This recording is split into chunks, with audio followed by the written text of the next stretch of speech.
സ്നേഹപൂർവ്വം ശ്യാമ സീരിയലിൻ്റെ latest എപ്പിസോഡിൻ്റെ promo റിവ്യൂയിലേക്ക് എല്ലാവർക്കും സ്വാഗതം. അങ്ങനെ പ്രൊമോയിൽ കാണിക്കുന്നത് തൻ്റെ ആ ഒരു പ്ലാനും പൊളിഞ്ഞതിൻ്റെ നിരാശയിലിരിക്കുകയാണ് ബെഞ്ചമിൻ. പിന്നീട് ബെഞ്ചമിനും സിയ അജിത്തും കൂടി ഫോണിൽ സംസാരിക്കുന്നതാണ് കാണിക്കുന്നത്.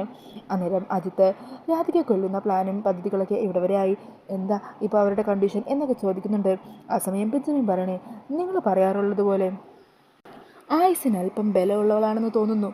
എല്ലാം ഒക്കെ ആയിരുന്നു, പക്ഷേ ഒരു നിമിഷത്തിൻ്റെ വ്യത്യാസത്തിൽ അങ്ങനെയാ ഇത്തവണ അവളിൽ നിന്നും മരണം അകന്നു പോയത്. പക്ഷേ ഞാനതിൽ നിന്ന് പിന്മാറിയിട്ടില്ല. ഇതിലും വലിയൊരു പ്ലാനുമായിട്ടാണ് ഇനി ഞാൻ അവളുടെ അരികിലെത്താൻ പോകുന്നത്. ആ ഒരു പ്ലാനിങ്ങിൽ നിന്നും അവളെ രക്ഷിക്കാൻ ആർക്കും പറ്റില്ല. ഇത്തവണ അവളുടെ മരണം ഉറപ്പാക്കിയിരിക്കും ഞാൻ. പിന്നീട് കാണിക്കുന്നത് മുത്തശ്ശി പ്രിയങ്ക ഇവിടെ നിന്നും കൊണ്ടുപോകുന്ന കാര്യം സംസാരിക്കാനായിട്ട് ദേവനാരായണനുമായിട്ട് ഫോണിലൂടെ സംസാരിക്കുന്നതാണ്.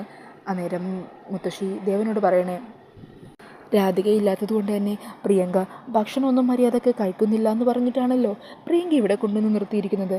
പക്ഷേ ഇപ്പോൾ പ്രിയങ്ക അങ്ങനെയൊന്നുമല്ല. പ്രിയങ്കയുടെ പെരുമാറ്റത്തിലൊക്കെ ചെറിയ രീതിയിൽ മാറ്റമുണ്ട്. കാര്യങ്ങളൊക്കെ ഓക്കെ ആയതുകൊണ്ട് തന്നെ പ്രിയങ്കയെ ഇവിടെ നിന്നും ഇനി തിരികെ വിളിച്ചുകൊണ്ട് അങ്ങോട്ടേക്ക് കൊണ്ടുപോകുന്നില്ലേ, ആറ്റുവാശ്ശേരിയിലേക്ക്. അതിപ്പോൾ ഞാനങ്ങോട്ട് വന്നാൽ അവൾ വീണ്ടും പ്രശ്നം ഉണ്ടാക്കുമോ? അന്നേരം മുത്തശ്ശി പറയണേ, എന്താണെങ്കിലും പ്രിയങ്ക ഇവിടെ നിന്ന് കൊണ്ടുപോയല്ലേ പറ്റൂ. അതിന് എത്രയും പെട്ടെന്ന് ആവുന്നത് തന്നെയാണ് നല്ലത്. രാധിക വരണം, തിരികെ വരുന്നതിന് മുമ്പ് തന്നെ അവൾ ഇവിടെ നിന്ന് പോകണം. അല്ലെങ്കിൽ രാധികയെ കണ്ടു കഴിഞ്ഞാൽ വീണ്ടും പ്രിയങ്ക വാശി പിടിച്ചാലോ.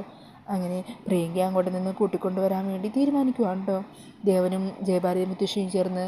പിന്നീട് കാണിക്കുന്നത് അടുത്ത പ്ലാനുമായിട്ട് വരുന്ന ബെഞ്ചമിനെയാണ്. ബെഞ്ചമിൻ മാസ്കൊക്കെ വെച്ച് എന്തോ ഒരു കവറുമായിട്ട് രാധികയുടെ റൂമിൻ്റെ അങ്ങോട്ടേക്ക് പോകുന്നുണ്ട്. ഇതേ സമയം അവിടുത്തെ ഒരു സ്റ്റാഫും ഒരു ബൊക്കെയൊക്കെ ആയിട്ട് പോകുന്ന സീനും പ്രൊമോയിൽ കാണിക്കുന്നുണ്ട്. ഈ സമയം രാധികയാണെങ്കിൽ റൂമിന് പുറത്ത് ബാൽക്കണീൻ്റെ അവിടെ നിന്ന് പുറത്തേക്ക് നോക്കി നിൽക്കുവാണ്. അപ്പോൾ ഇതൊക്കെയാണ് കേട്ടോ ലേറ്റസ്റ്റ് പ്രൊമോയിൽ കാണിക്കുന്നത്. ഈ ഒരു പ്രൊമോ റിവ്യൂ ഇഷ്ടമായിട്ടുണ്ടെങ്കിൽ മറക്കാതെ വീഡിയോ ഒന്ന് ലൈക്ക് ചെയ്യണേ. ഇതുപോലുള്ള കൂടുതൽ റിവ്യൂസിനായിട്ട് ഈ ചാനലൊന്ന് സബ്സ്ക്രൈബ് ചെയ്തും കൂടി സപ്പോർട്ട് ചെയ്യണേ. താങ്ക്